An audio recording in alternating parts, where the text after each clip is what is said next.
Warning: Please note that this podcast contains strong language and touches on many topics that may not be considered appropriate for a work environment. If you choose to listen to this podcast where you can be overheard, we are not responsible for the consequences of your decision. You've been warned.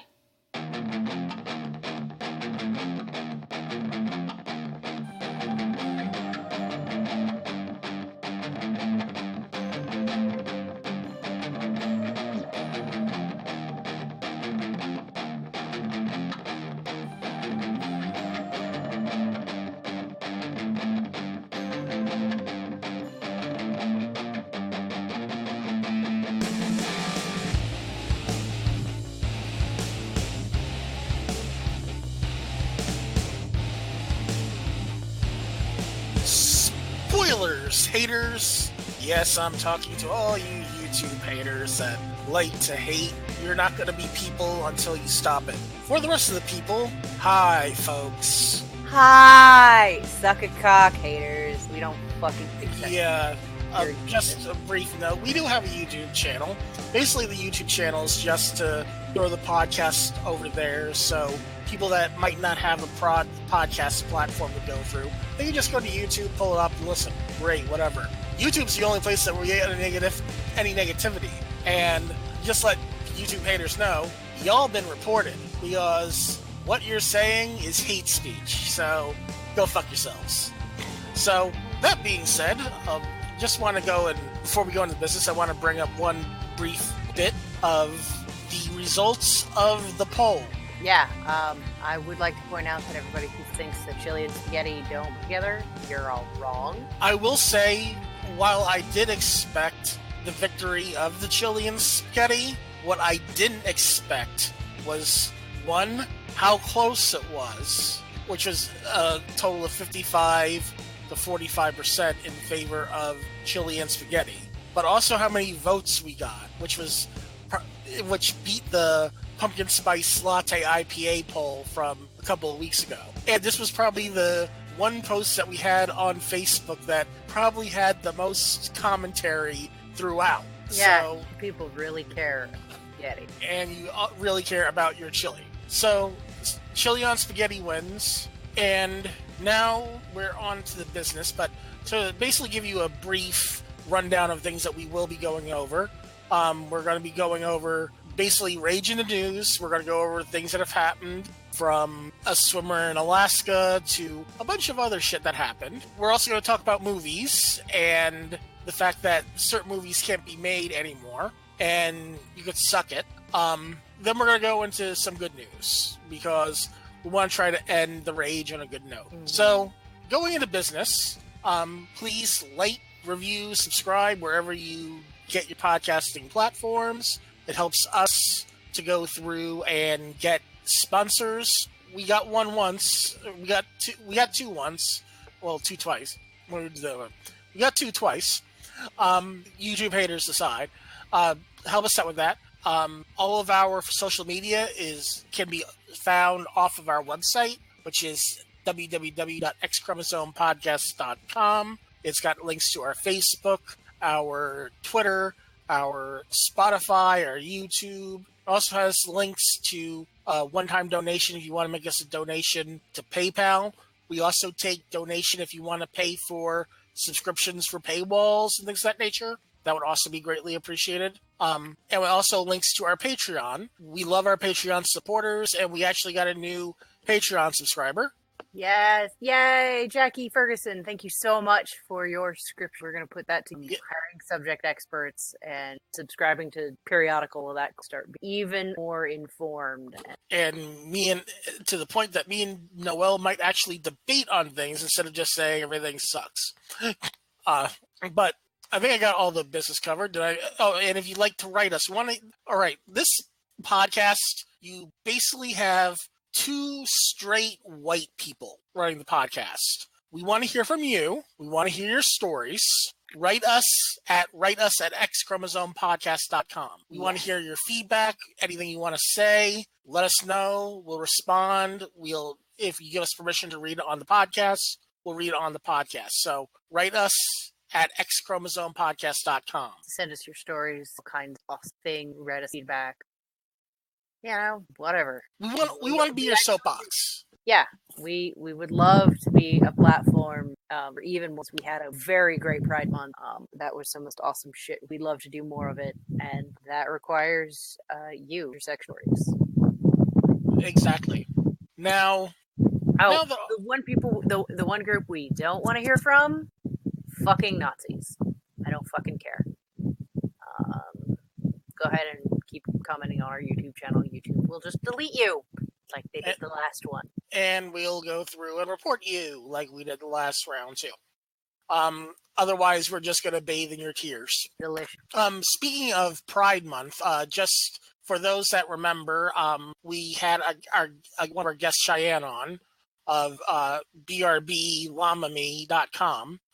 She wrote they wrote a very good blog about rape culture in LARP. And go read it. That's BRBLLAMAME.com. It's a really good, well put together article. We could probably, based on my experiences and Noelle's experiences, this is a subject that we could possibly talk about all day. Except that it actually triggers both of us for different reasons. So that's why we haven't really dove into it. So it's go check it out. It's right at the top. So it's a good thing.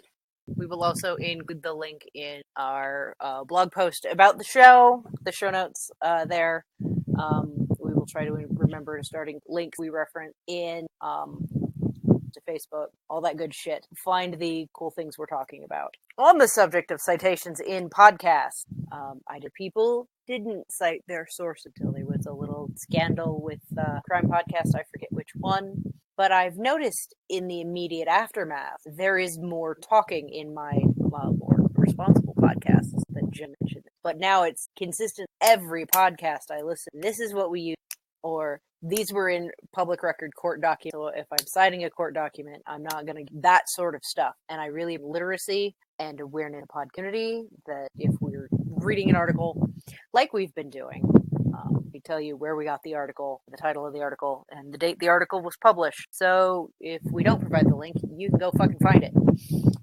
That's just responsible journalism.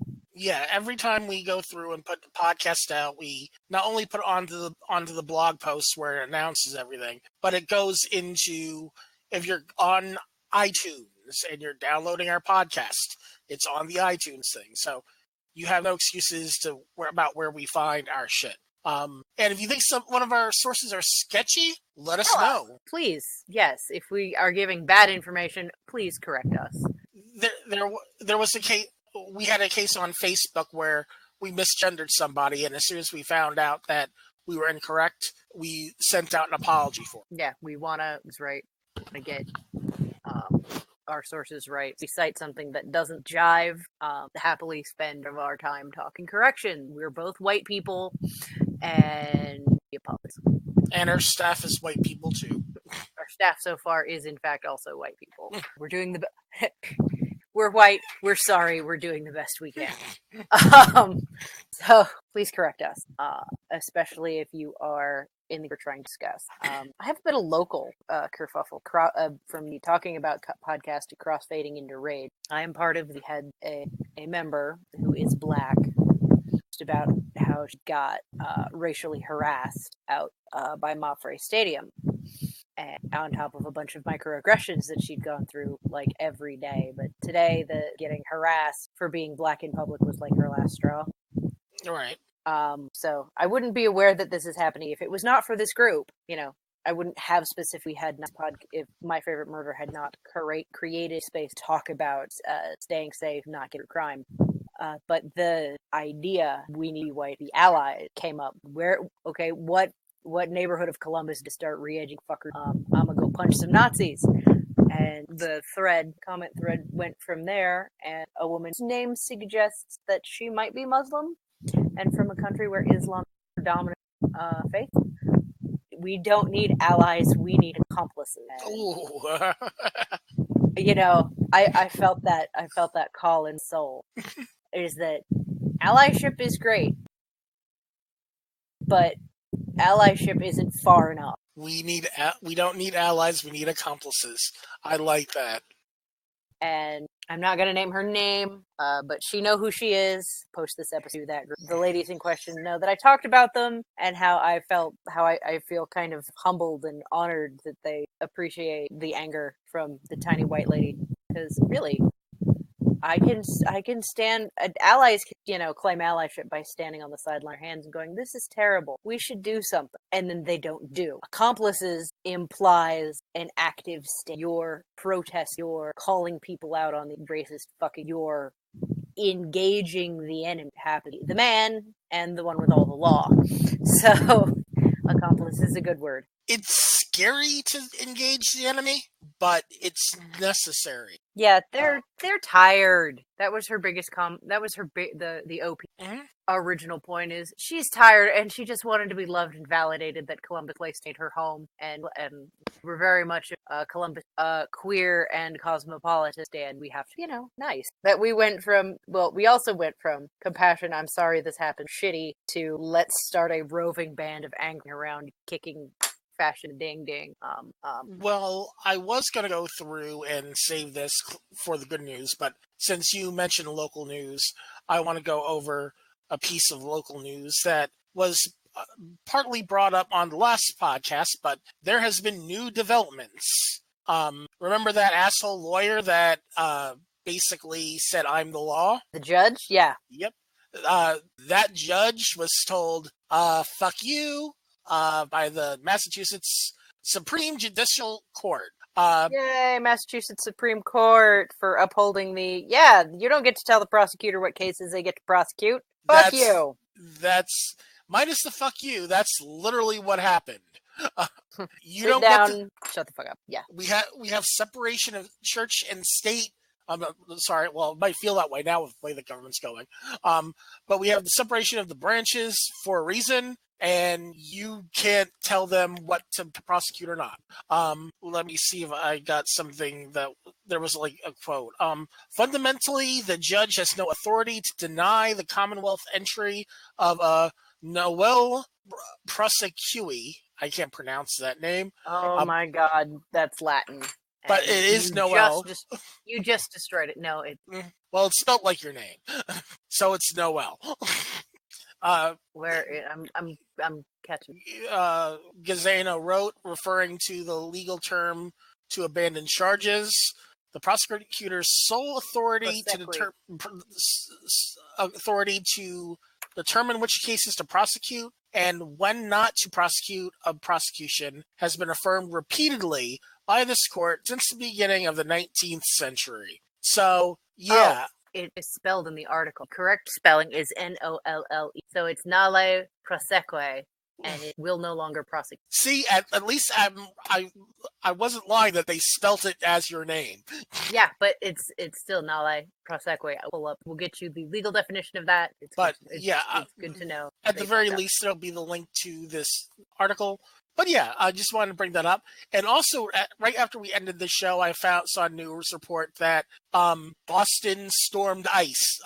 Boston stormed Amazon.com because they support ICE. So this was shortly after we ended the podcast last week. Let me pull up the article again because that was awesome. And I forgot to mention it. See, with the new editing techniques, I'm able to go through and cut through all this silence. Yeah, I'm so glad look that up. But I hope somebody is in the fucking comment. Oh, we need to Joey Garrison fucking misspelled an important legal thing. I'm gonna be here for a second. I will go through and tweet and let them know. Thank you. Yes, sister. Gets to tweet at people and tell them they're wrong.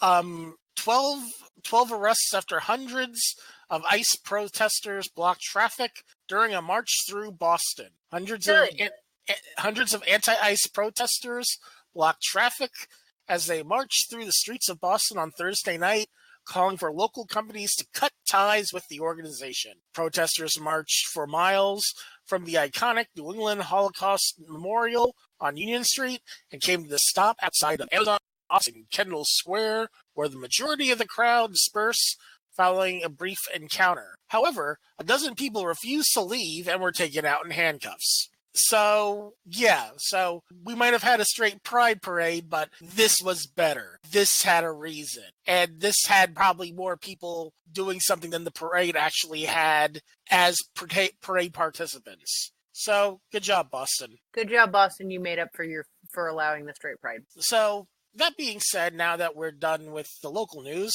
let's go to the rage. The weather on the 8th. Wait, no. I'm sorry. Wrong. That was dumb and kind of funny. But we have some rage. So let's start with the rage that me and you found like right before the show started. That would be all the way up in Alaska. Uniform violation robs Anchorage High School swimmer of victory. Because she has a butt. Because she has a butt. And I don't know any other way to put it other than she has a butt. Her competitors all have flat butts. And she's not white. So she's got a butt, she's curvy, and she's not white. So basically what happened is that a swimmer from Diamond High School was disqualified at a swim meet for saying that her swimsuit did not cover her butt. Now, this swimmer swam in 4 different races that day, all right? The first 3 races, she didn't win, but she also didn't get disqualified because, quite frankly, even if you lose, but you broke the rules, you'd still get disqualified. So your whatever you did doesn't count other than you lost and you were disqualified. But the one time she won, she gets disqualified. That one inconvenient time. 3 weeks into the season, she has competed in 14 races and has been disqualified that one time. The school district is reviewing the incident. However, the things that have been pointed out. 1, the uniform. It wasn't like she went through and bought it herself. It was supplied by the school. Was in fact. And the referee who is being nameless, fucking call them out. Basically said, nope, it's not covering her butt. And the best /worst of this is when the disqualification was given to the person's like, are you sure about this? Because we're going to get a lot of hell because of this. And the referee's like, yep, I'm sure. And nobody stopped him? Nope, nobody stopped him. She believed, when news of disqualification spread through the swimming community, West High coach Lauren Langford decided to write about it. She believes that some officials are targeting the swimmer because she and her 2 sisters are also on the team, don't look like other swimmers. They are mixed race and curvy. It comes down to my opinion to the race thing. The sisters are among the best high school swimmers in Anchorage. So it was so targeted, it was so intentional, and so individual. She's one of the 3 girls on the team who look like her. Everyone else in the same suit, size to fit, and yet the team of however many girls, she was the only one that got singled out? For her wedgie. Wedgie. Everybody gets wedgie. Yeah, basically she got singled out and was just probably a wedgie. Dared be black in public. Yep. Or is really what this boils down to. Yep. The 3 people that were mentioned in the article all said that they have never seen the girl purposely alter her suit so that it's not covering her buttocks. So basically everybody is like, this is stupid. You're targeting them because they're not white. That's really what it boils down to. We could be having basically a Serena Williams of swimming, and it gets stopped because of this crap. Whoever was the referee, you should be ashamed of yourself, and I hope you have a lifetime of little annoyances that will never go away. We had other rage. We do have other rage, but there's this long, complex history of rage about drain and scrub pool because a black person dared for a hot. Yeah, I was reading some of those stories a couple of weeks ago because it was brought up. Dips one toe into the pool and they drained the pool. Oh, another Ohio rage-inducing news. We've got 2. I think we're going to start with the little kid. Yep. Had his fucking lunch taken away from him on his fucking birthday because he had a negative balance on his... I don't know what to say about that at all. Now, I don't know how to be about beyond what the fuck. Is there a hungry child? Give it food. Nah.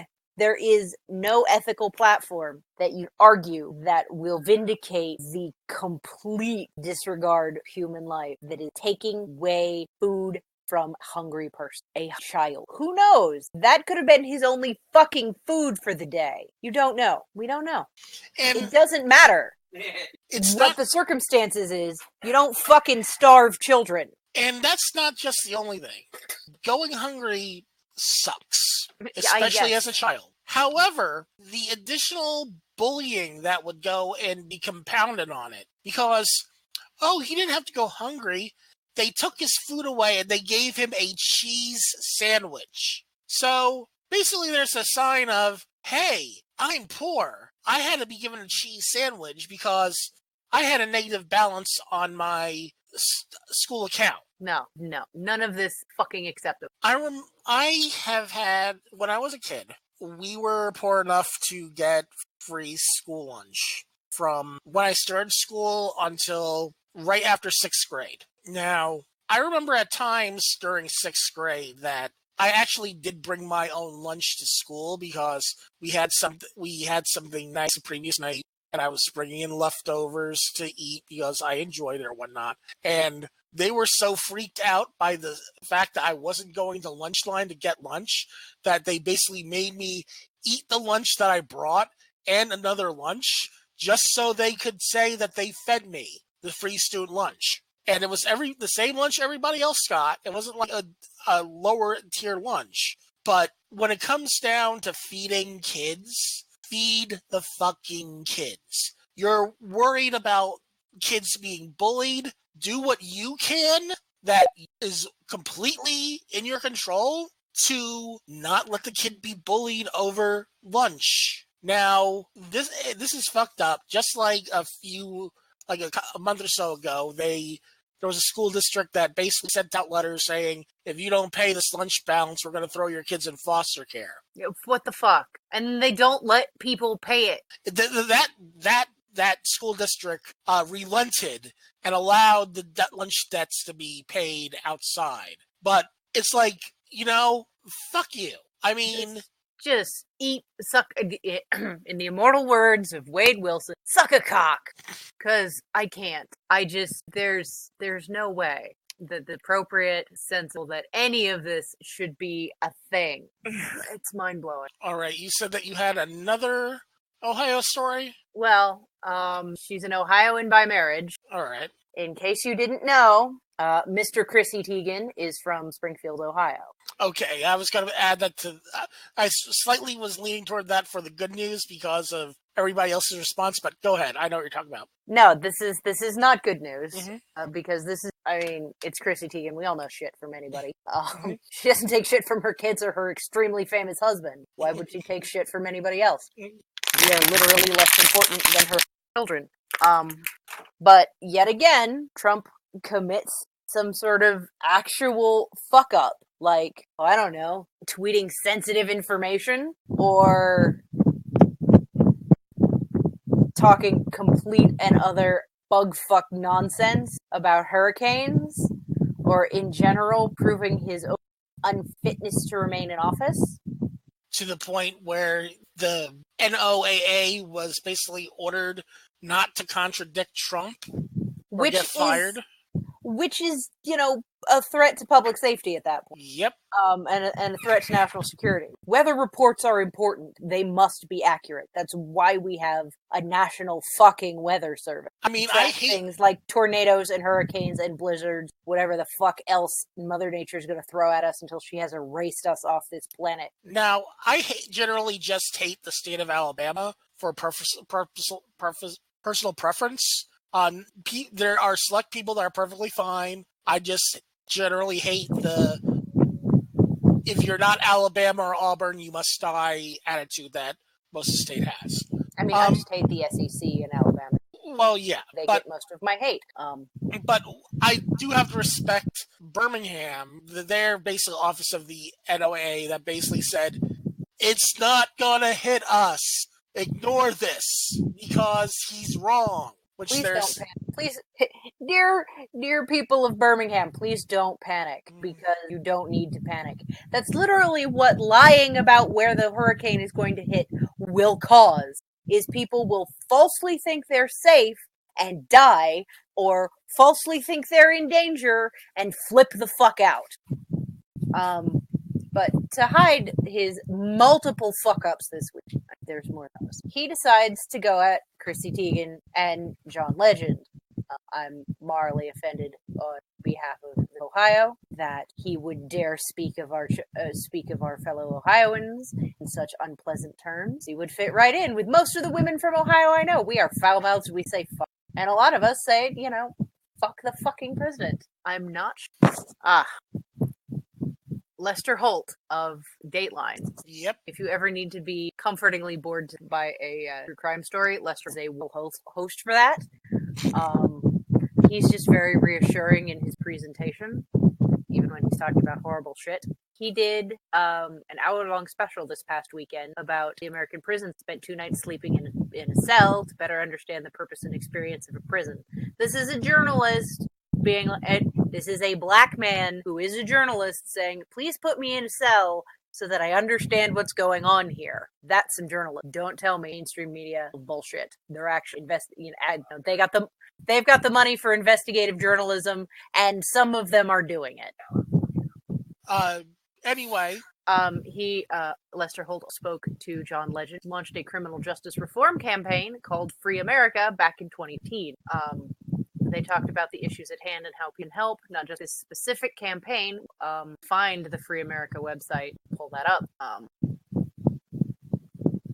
so that you can, Americans, there are other people who are helping, but don't talk about how Kanye do to unpack that.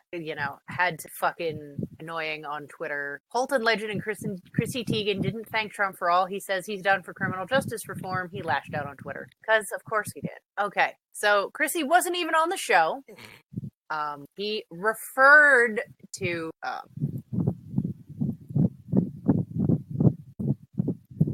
Chrissy may or may not still be blocked against federal orders. A federal thing where it said that now that Trump is a president, he has to fucking... Yes, he can't block people. Yeah. So if she's still blocked... That website is letsfreeamerica.com, by the way. Okay, let's show notes. Yep, I'm adding any additional show notes to another file. So okay.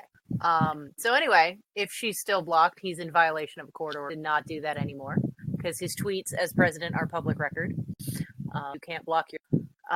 So he tagged everyone else. He tagged John Legend, tagged Lester Holt. He referred to her as his filthy mouth, as John Legend's filthy mouth's wife. And of course, John Legend, native son, imagine being president of a whole country and spending your Sunday night hate watching MSNBC, hoping anybody will praise you. Melania, please praise this man. He needs you. And then Teigen kept her response short and sweet. LOL, what a pussy ass bitch. Tagged everyone but me. And honor Mr. President. Yes. But, the call out to Melania says her big issue cyberbullying, which apparently is terrible. Unless she or her husband. Or it goes completely in conflict with anything that her husband's children are doing. Yeah, it's only a problem if you're attacking the president, which is protected speech. Or rich people. Oh my God. All I know is that they were trying to get trending on Twitter if it did hashtag pussy ass bitch president. No, it's hashtag president pussy ass bitch. Also, they're working hashtag filthy mouthed wife. Filthy mouthed wives are iconic. Shows several women. That was Ben Felipe with this article. Appreciate all of the filthy mouthed wives, an iconic trope. Some random guy I can't even fathom not having a. So while a hurricane was pummeling the East Coast, an actual natural disaster was occurring. Donald Trump was tweeting about a woman not giving him enough praise during a television segment she didn't appear on. There was a follow-up where someone posted a video where Trump was being ushered off stage after what appeared after that someone was shouting, "Hey Donald, Chrissy Teigen's here." Oh, I'll see if I can find the video because that's awesome. that's some good. So I'm excited about Ohio representing away. And two of the most famous people from Ohio right now that are not the governor or the ex-governor are black and male and don't like Trump and are national icons. I love you, LeBron. Again, this is Noelle, my. he's not admitting to listening because he I doesn't know. want you to die. I know. We get hits from Akron and LA, so he has to be listening. It is completely possible that people I know from Fair who live in the Akron area listen to the podcast, and people we both know who live in the LA area listen to the podcast, and that's why we get hits in both places. It's but LeBron. The myth that it's LeBron is just so much more satisfying. Is that he's downloading it in both places, or he's downloading it one place and his wife is downloading it in the other, or something like that, and I'm gonna pretend and live, and then they just ludicrous fantasy world where LeBron James knows I exist. And then Mr. and Mrs. James talk about it. Did you listen to that? Yep, that's some fucked up shit. All right. I would prefer that they just describe the podcast better, but whatever. On the subject of pro sports, we have a great thing. We have good news. I want to get into that a little bit later because we still have a little bit of rage to go through. What rage is left? Movie rage. Oh, film. Yeah, fuck it. So I keep forgetting because I want it so little that I keep putting it out of my mind. Yeah, but you made the follow up about the other movie, so yeah. So a new movie starring the Joker came out. All respect to Joaquin's actor. So the new Joker movie was directed by the guy who directed and co-wrote the Hangover trilogy. So basically, he's decided to do a Joker origin story as an isolated loner in an uncaring world, a victim of societal neglect, whose route towards supervillainy is all but foreordained. In other words, the movie plays right into the advanced fears that it can act as kind of an incel manifesto, offering not just comfort or understanding to disaffected young men angry at the world, but a playbook for striking back at it. I just quoted that directly. Thank you, Sam Adams, not the beer. On the article on Slate, Joker's director says his movie isn't political.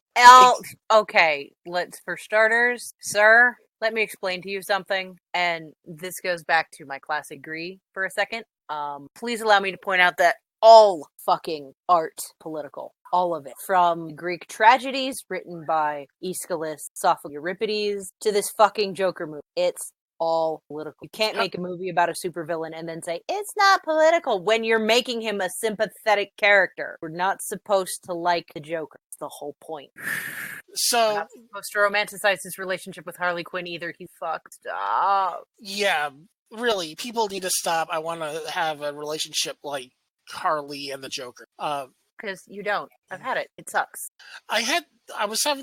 We were having the conversation about this. No, I wasn't having the conversation with you. I was having it with my friend Donnie at work. Because we were talking. And Donnie were talking. Yep, about this. We were talking about this. It was pointed out that it's one of those things where you're not supposed to cheer for Tyler Durden in Fight Club. No, he's a dick. You're not supposed to think that Rick Sanchez from Rick and Morty is the best person ever. No, at the very least an alcoholic. You're not supposed to identify with the movie version of, I can't pronounce the name, Rorschach in Watchmen. Rorschach?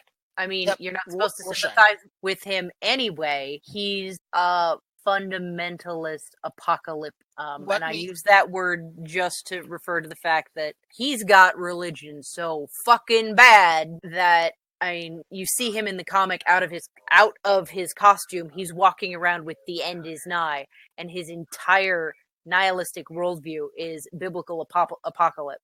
You're not supposed to like anybody really in Watchmen, but You're not supposed to like him, and you're not supposed to like Ozymandias either, or Dr. Manhattan, because Dr. Manhattan's solution is just do nothing, which, just... What was brought up with this work is about all the incarnations of the Joker, and how ever since Heath Ledger did his Joker, everybody's trying to top Heath Ledger in this case. Now, top. Heath Ledger did such a great Joker in general. Yeah, you didn't like Heath Ledger Joker. There is nothing to like about that character. He brings all of the chaotic nihilism that from the comics into that character in a way that is genuinely terrifying. Yes, you sit in awe of Heath Ledger embodying true monster. That is why people love Heath Ledger's Joker. They love performance.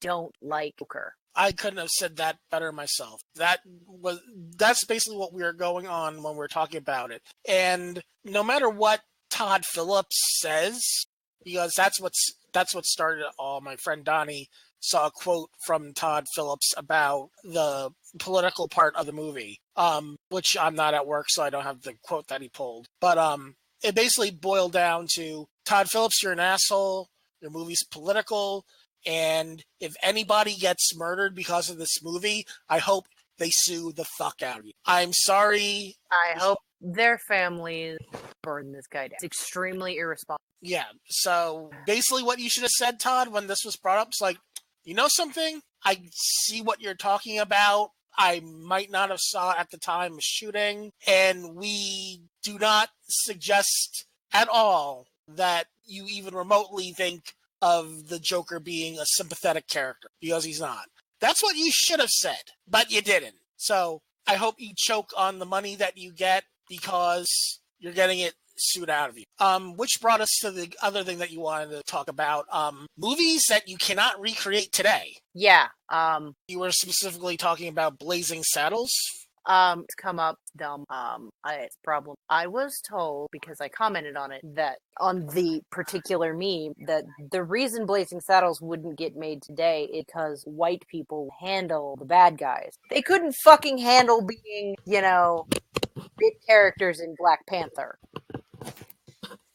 Right? Can you imagine if Blazing Saddles came out today and the sheriff of Rock Ridge took a bunch of clearly stereotypical boss, hog, fucking panhandle behavior? Everything that is terrible, white trash, monster people, the racist misogynists are the bad guys in the film. They are so empowered now because they have weaponized the idea that we have to be tolerant, we're suppressing their free speech, that we never get that brilliant comedic satire. We also probably wouldn't get Monty Python, because there would be some people who would be extremely angry about the way British people are presented in most of those sketches. Also, transphobes and a bunch of other stuff. The only way that I can think that Blazing Saddles could be done today would be under two conditions, and you would have to meet both of these conditions. Well, one, they would have to lie and make Wilder's character hero and reduce. I have even better two conditions. One, it wouldn't be a comedy; it'd be a horror story. And two, Jordan Peele would have to direct. Yeah, I mean, if Jordan Peele fucking decided to do a remake of Blazing Saddles as a horror movie, I would watch that. Because that's the only way black-centered, black experience films are getting made, is Jordan Peele horror stories about. It's Black Panther. Yep. But that's depressing. But it is. The entire, I'm going to look the actor, Cleavon Little. Thank you. Thank you, spouse. The gallery is informing me that it's Cleavon Little. Cleavon Little is brilliant, the film, and it is brilliant satire, and Mel Brooks is always applying satire to his works. He's not a comedian so much as he's a satirist. Terry Pratchett is also a satirist. Terry Pratchett would be writing some absolutely fire and brimstone books right now if he were still alive. True fact. Before I wanted to go into film for a long period of time, Mel Brooks was the reason why I wanted to become a director, until I started actually personally relating to Kevin Smith as a Jersey boy. But based on just the writing and directing of the satire, the Mel Brooks films, I was like, I want to do that as a career. When I was a young boy full of hopes and dreams when I was 17, 18. I was like, wait, were you 10? Hey, I'm a year older than you. But yeah, I briefly asked our social media about this question about what couldn't be made today, and not with discounting technical aspects. One of the things that was brought up was Big. It's creepy that a kid in a man's body is having sexy time with another adult. Yeah, I mean, there's so much. Though I responded to that with, kids going to a fair without parental supervision? I mean, yeah, there's also that. Kids don't go anywhere without now because we know there are fucking gross creepers everywhere. There are disgusting predators everywhere. Another discussion, but it was not due to that type of society thing, was UHF. This is actually from DR Perry, who we had sponsored during Pride Month. TV is nowhere near as close to what it was back when that movie was made. It would need intensive rewrites, and even then, with the way viral internet discovery works, the character victories would be quite hollow. Yeah, those comments appeared. These were on my first personal page when I asked that. I tagged all my social media, so. Okay.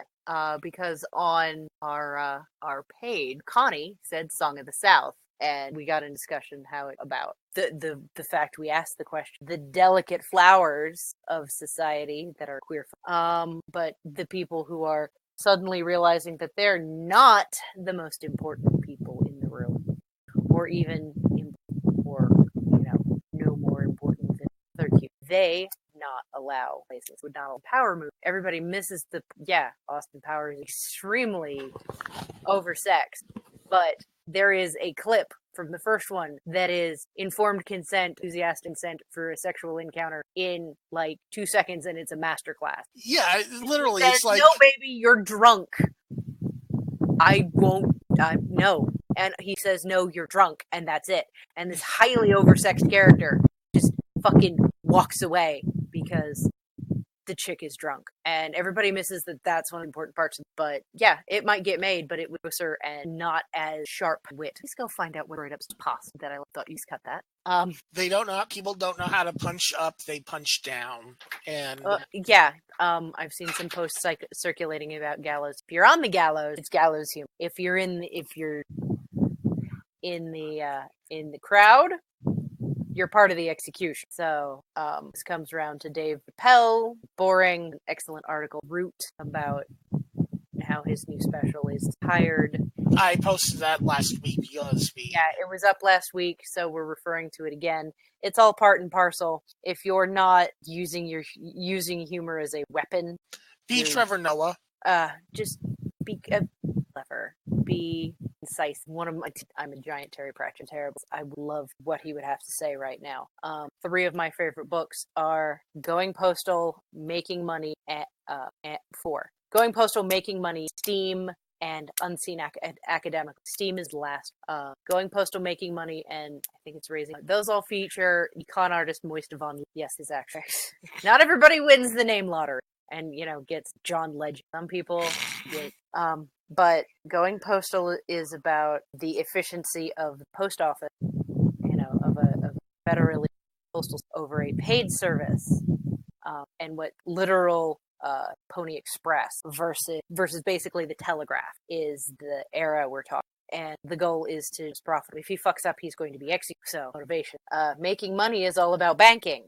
Raising Steam is about, when it's about steam power. Secondary plot is about how goblins are this world, how they're treated less because they do things understand, have a culture that grasp, so they're seen as less than. So the entire second plot is about race, and a lot of the Discworld is culture shock, sex. Unseen Academical is about racism. One of the characters, that's all. And he's chained to an ant, talking. He was a slave and labor.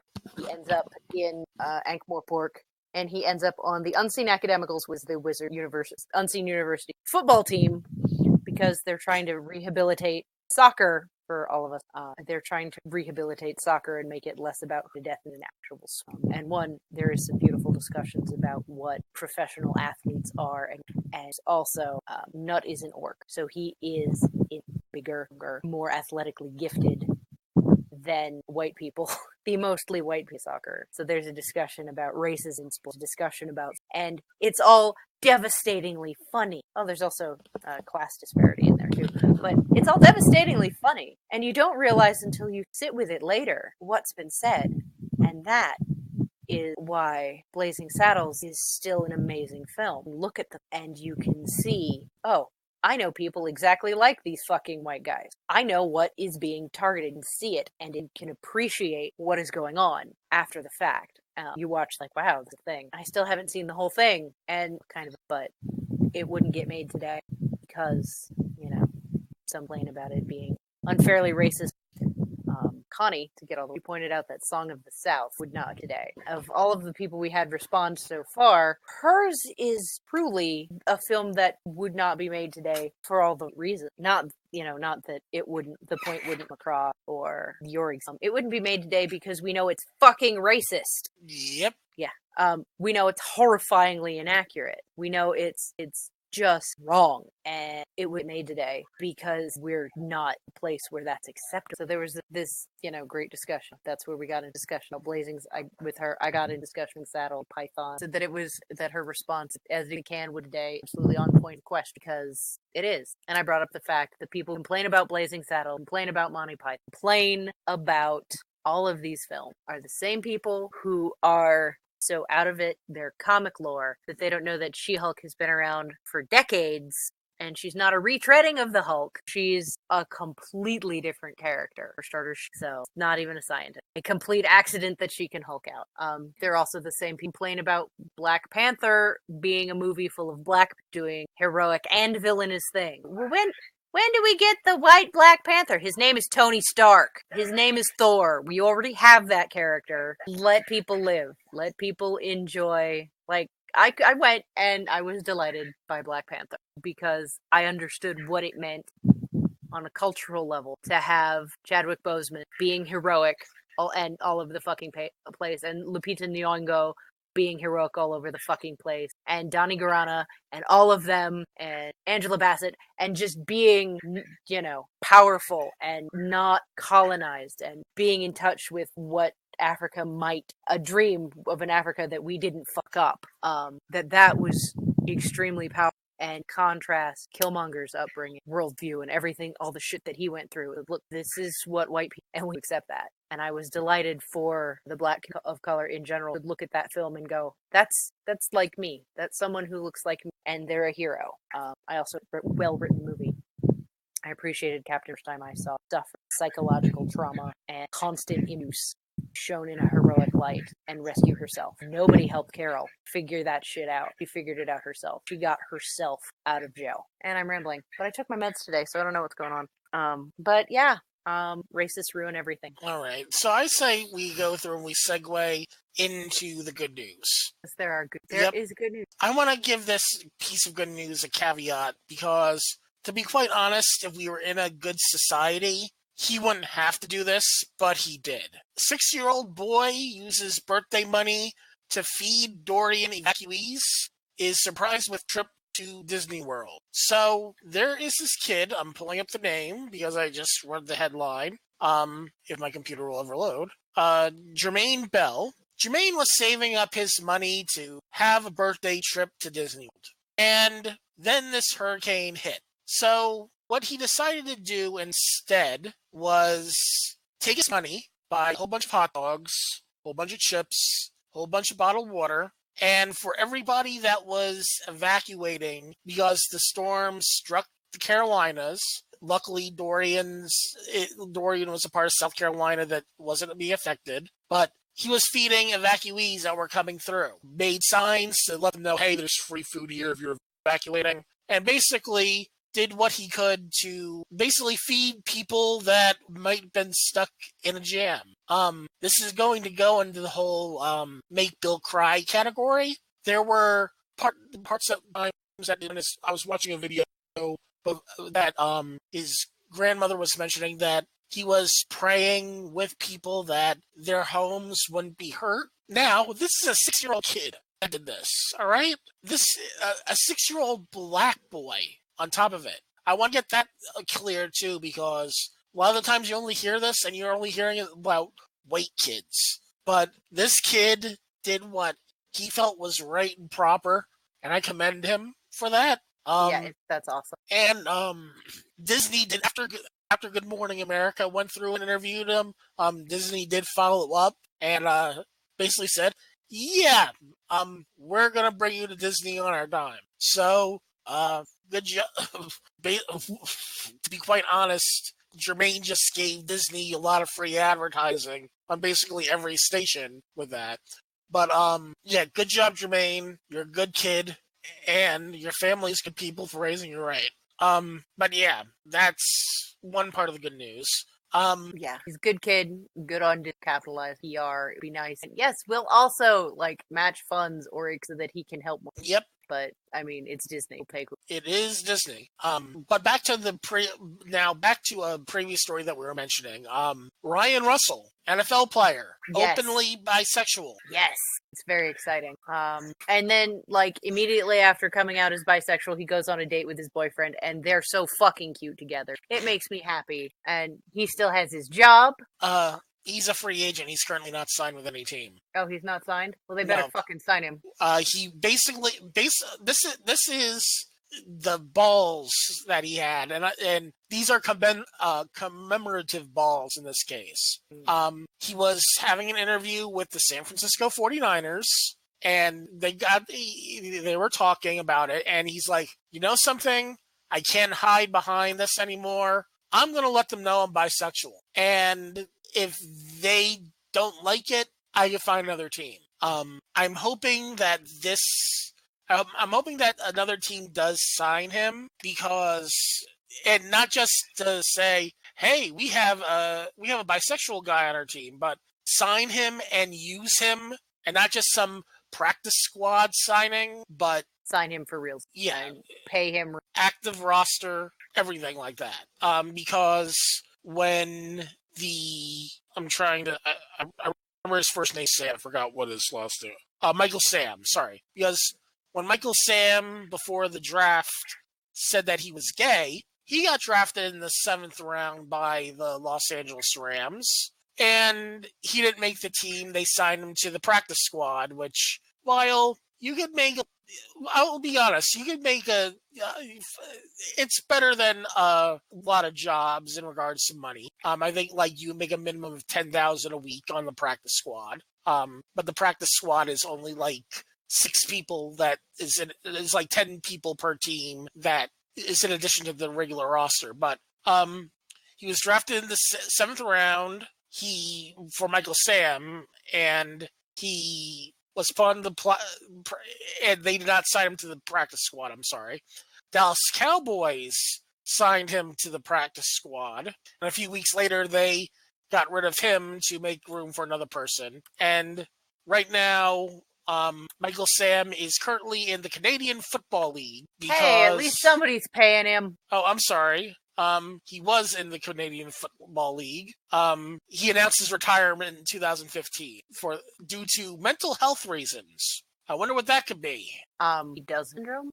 See, it could just be as simple as, I don't want to take so many blows to the head that I fucking lose my shit, flip out, and become a violent serial criminal. See, that's the thing. Most of the people that retire, and that's been happening. Most of the people that have been leaving the NFL early or quote unquote in their prime have basically said, "Look, I read all the concussion studies now. I don't want this for my life. I'm going to take the little bit of money that I've gotten and I've invested well, and I'm going to live a good life." Yes, where I don't get hit in the head. So yeah, right now I'm hoping that he goes through and gets signed, Ryan Russell. With the way that injuries are even mounting up after the first week of the NFL, I wouldn't be surprised that he gets signed somewhere. He was a higher draft pick than Sam as it was. We'll see what happens with that. So we're hoping Ryan, keep doing what you're doing. Keep being queer. and, a football player. A role model. Yes. All right, and this is one that I'm putting in the good news because basically it's fuck you to the parents because the parents are assholes in this case. Now, while I would say that yes, it would suck to lose custody of your kids. A Florida judge denies parents custody of a 4-year-old son with leukemia. Oh, yeah. The state of Florida, after the family skipped a chemotherapy treatment, basically was like, nope, you're not going to have custody of your child.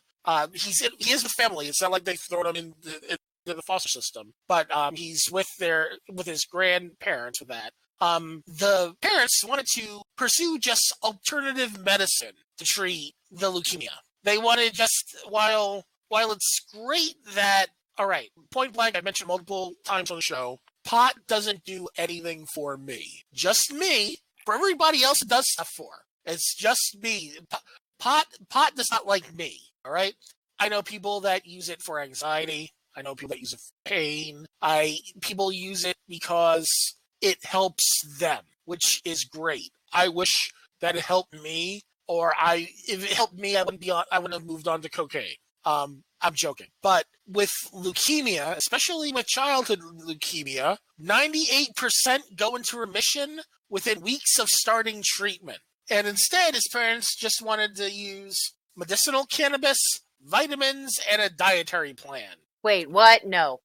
Fuck all of that. That's utter. I mean, using it with the chemotherapy? Yeah, that shouldn't hurt anything. Nah, but chemo things. Well, one of the things with chemo is that people will go through and use THC and CBD oil to help with the side effects of chemotherapy treatment, which makes sense. But as the only alternative, fuck that. As much as I also don't like the state of Florida, in general, even though I have friends that live there, that do not leave when a Category 5 hurricane is getting ready to hit their county.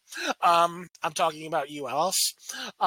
Basically, good job, state of Florida. You did the right thing. The parents have to go through psychiatric treatment to determine if they're going to get their son back. And they have to do that for at least 30 days before they can appeal to the judge. I'm hoping the judge says, yeah, when your son's leukemia is in remission, then you may have custody back, if that. No, you're not allowed to. Please give me the child with leukemia. I will make sure that they get their treatments. It'll be fine. Yeah, the way that it sounds, basically, from everything that I've found, the grandmother that the child's with, they're like, yeah, we're giving the chemo treatments. So, the grandmother is on team chemo from the sounds of it. Grandma is on team science. Yeah. Parents are on team. What the fuck? I could spend an entire episode going off about Gwyneth Paltrow and how an abyss with her. We can recast Rescue. You mean the rock that you put up your vagina? That's just tip of horror ice of the horrible, unsanitary, and unsafe shit that she fucking runs her mouth about at all times. Gwyneth Paltrow's society. Somebody take away her internet. I'm kidding. It's a legitimate party. Well, I don't have any more good news. I don't either, and, if we're going to do a pile of ranting about Gwyneth Paltrow and how she's setting back knowledge, the worst thing to happen. We should record a Patreon podcast just about Gwyneth Paltrow. And how she is, in fact, the one that happened to Galen, yes. That could be. We were talking about because I was trying to think of a question of the week this week. Oh, no. But yes, because we don't have one. We were talking. I remember that we were talking about a food-related one earlier in the week after the other one blew up. Oh yeah, the one about burgers. There's only one. There's only one answer, and it's. So we can't really. Swenson. Well, I would say that we really couldn't do that because of just like the array of brands. I mean, we could do where is shit, and I mean that's the way. It's 3 a.m. You've been out all night dancing. I would no places. You're guilty. It's open because it's always open. It's the place you end up. Is it Denny's? Oh, it's going to be a 3-1. Is it Denny's, Full House, or is it IHOP? Let's do, because of nationwide thing. And the Facebook polling does too. Let's do Denny's and IHOP, because as much as I love Waffle House, I know a lot of people in New England that'd be like, "What the fuck is Waffle House?" Do we even have any listeners in New England that are not you? Hey, just because all of your Ohio friends listen doesn't mean that my Boston friends do not. And yes, we have listeners in New England. Okay. We have listeners all over the country. They're small, but they're mighty, and they're all over the country. I would like, when we post this episode, I would like to ask all of the interact with us on Facebook. There's a lot of you, and I love you. I love that you will come play in the marketplace of ideas, except for fat shamers. And I want to also point out. But also, download the show, please, for fuck's sake, guys. We're doing a podcast. Yeah, if you interact, download the show. Even if you're listening through the link, that counts as a download. But I also want to point out that our only 2 sponsors are from New England. So, IHOP or Denny's? Where are you gonna go at 3 a.m. when you've been out all night with your friends? Oh, my answer is cold. Honestly, my food in my car. Yeah, in my case, I would prefer like Taco Bell or White House, Waffle House personally. But I don't even have. I have like one Taco Bell in like a 10-mile radius, which I've lived here for like 11 years now, and I'm like, I can't believe there's only one fucking Taco Bell. So that being said, we don't have an outro. Just again, still don't have an outro. That suck. Visit us on our website, www.xchromosomepodcast.com. All the links that we've discussed on the show will be put onto the blog and everything else. All of our links to social media. Interact with us. We do interact back. Again, everything that you need to know about the show is through there. Help us out, because we want to help everybody out. So yeah, and of course, if we get to a point where we're getting subscribed, start a bunch of charities like back with John Legend. Pool our resources. We want to do more. We want to be accomplices. Yes, help us be accomplices so we can dismantle the patriarchy. That being said, we don't have an outro. My name is Bill. I'm Noelle, and Noelle's gonna kick out the bot. I am gonna kick out the bot, but we all have an X chromosome. Craig, fucking bot, get out. Craig, get out. Bot, go away. Get out. Fuck off. Oh my god, am I just gonna yell at this thing so you get enough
Oh, he wants to go to his house. Hang on. I'm gonna put him back on the charger. Yes, I hear you, you demanding little fuck.